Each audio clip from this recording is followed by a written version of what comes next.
आज की इस वीडियो में हम आपको दिखाएंगे कि ड्रामा जमा तकसीम में सिद्रा का किरदार अदा करने वाली ये अदाकारा दरअसल एक मशहूर अदाकारा की बहन निकली। इतनी कम उम्र में शादीशुदा होने वाली इस लड़की ने अपनी जबरदस्त अदाकारी ने सबको हैरान कर दिया। खास तौर पर वो सीन जिसमें इसकी इज्जत लूटने की कोशिश की जाती है।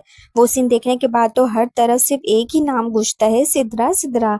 आपको जानकर हैरत होगी कि ये इस अदाकारा का पहला ड्रामा है, लेकिन इससे पहले भी ये कई बड़े कमर्शियल एड्स में काम कर चुकी हैं। मगर असल शोहरत इसे मिली तकसीम के इसी किरदार से। दिलचस्प बात तो ये है कि ड्रामे में इसके साथ नजर आने वाली मोटू गोलू मोलू सी ये बच्ची असल जिंदगी में वाकई इसकी सगी बहन है। कई फैंस तो ये भी कहते हैं कि सिद्रा की शक्ल अलीज़ा शाह से काफी हद तक मिलती है और अब इस ड्रामे के बाद इसे लीड रोल्स की ऑफर्स भी आना शुरू हो गई हैं। तो आपको क्या इस नई अदाकारा को मुस्तकबिल में हीरोइंस के रूप में देखना चाहते हैं? तो हमें कमेंट्स में जरूर बताएं और ये भी लिखें कि क्या आपको भी ये अलीज़ा शाह जैसी लगती है या नहीं। मिलते हैं एक और वीडियो के साथ। अपना बहुत सारा ख्याल रखिएगा। तब तक के लिए अल्लाह हाफ़िज़।